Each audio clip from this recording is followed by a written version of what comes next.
मेरा नाम है हरिया, मैं काम करता हूँ बहुत बढ़िया, खाता हूँ खाना और रोज गाता हूँ गाना। अरे यार, आज तो बहुत देर हो गई।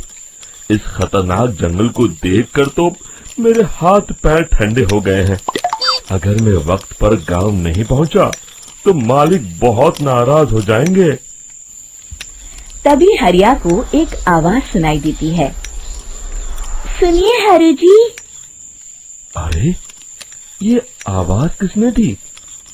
तभी हरिया को सामने कुछ दूर एक औरत खड़ी दिखाई देती है।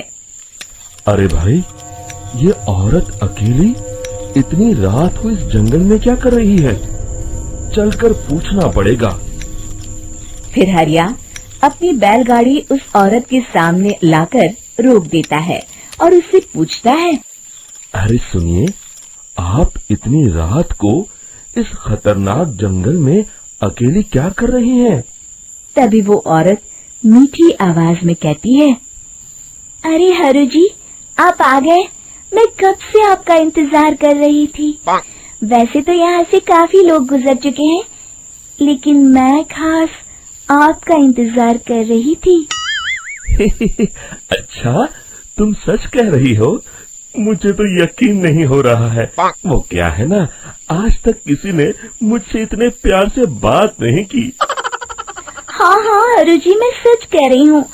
अब देर मत करिए और जल्दी से मुझे मेरे घर तक छोड़ दीजिए। हाँ हाँ, कौन सी बड़ी बात है, अभी छोड़ देता हूँ। आप मेरे पीछे बैलगाड़ी में बैठ जाइए और मुझे रास्ता बताते चलिए। फिर वो औरत हरिया की बैलगाड़ी में बैठ जाती है और हरिया बैलगाड़ी हाँकता हुआ आगे चल पड़ता है।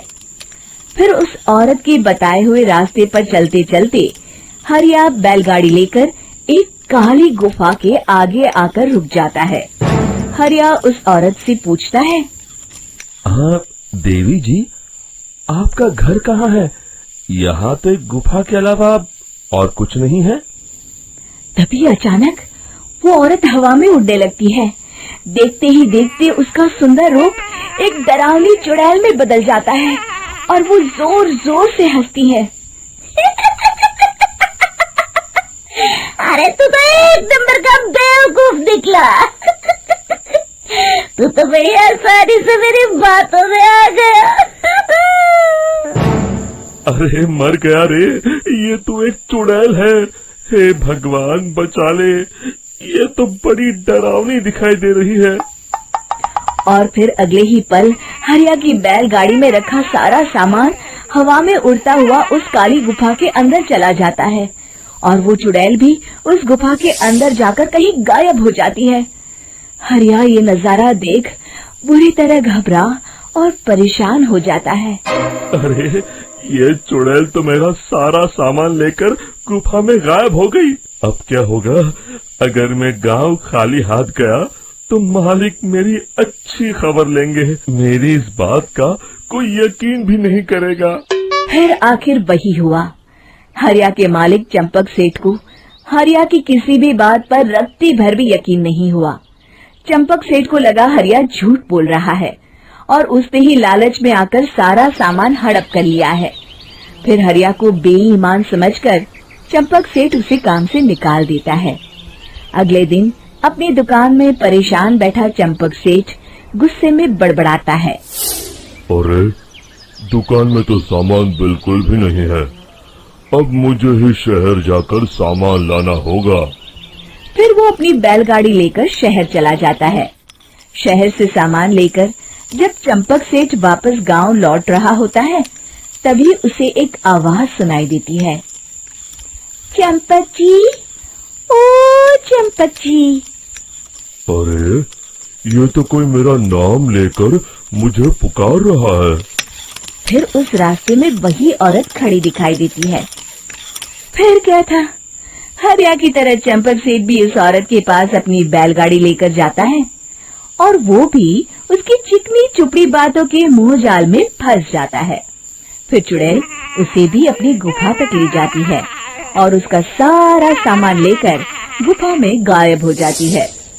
बेचारा चंपक सेठ लाचार होकर खाली हाथ गांव लौट आता है। फिर ये उस जंगल में रोज की बात हो जाती है। जो कोई भी शहर से कुछ लेकर गांव की तरफ लौटता, वो चुड़ैल उसे बेवकूफ बनाकर उसका सारा सामान लेकर गुफा में गायब हो जाती। एक दिन हरिया एक लकड़हारे को उसी जंगल की तरफ जाते हुए देखता है। फिर हरिया उसे रोकते हुए कहता है, अरे भाई, क्यों अपनी मौत को दावत दे रहे हो? मेरी बात मानो, आगे जंगल में मत जाओ, वहाँ एक बड़ी भयानक चुड़ैल रहती है।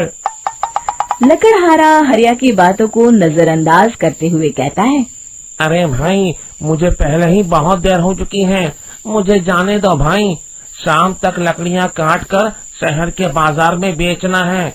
तुम अपनी ये कहानी किसी फुर्सत में बैठे इंसान को सुनाओ, मैं तो चला। इतना कहकर लकड़हारा वहाँ से आगे जंगल की तरफ चला जाता है। फिर अगले दिन गांव के मुखिया के घर के बाहर बहुत सारे लोग जमा हो जाते हैं। तभी हाथ में कुल्हाड़ी लिए खड़ा लकड़हारा कहता है, अरे मुखिया जी, अब आप ही हमें बचाइए उस जंगल वाली चुड़ैल से। हमारा सारा काम तो शहर से ही होता है। अरे मुखिया जी, उस चुड़ैल की वजह से तो मैं पूरी तरह बर्बाद हो गया हूँ। हम सबको मिलकर उस चुड़ैल का कोई इलाज करना पड़ेगा। तभी भीड़ में खड़ा वीरा कहता है, आप लोग चिंता मत करिए, कल से वो चुड़ैल किसी को नहीं लूट पाएगी। मेरे पास एक बहुत अच्छी तरकीब है। तभी चंपक सेठ उसका मजाक उड़ाते हुए कहता है, अरे तेरा नाम वीरा है तो क्या हुआ? तूने अभी उस चुड़ैल को देखा नहीं है? जाकर अपना काम कर, बड़ा आया। तब मुखिया जी कहते हैं, नहीं चंपक सेठ, मुझे लगता है हमें इस लड़के को एक मौका देना चाहिए। फिर सभी गांव वाले मुखिया जी की बातों से सहमत हो जाते हैं और वीरा शाम को एक बैलगाड़ी में कुछ सामान लादकर उस जंगल की ओर चल देता है।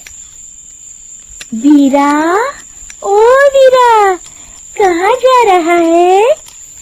तभी वीरा मुड़ के देखता है, वही चुड़ैल एक औरत के रूप में खड़ी है। अरे बहन जी, मैं आपको ही ढूंढ रहा था। देखिए, मैं आपके लिए क्या लाया हूँ।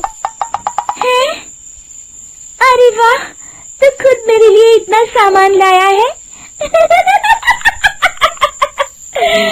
तू ही अकेला गांव में समझदार है।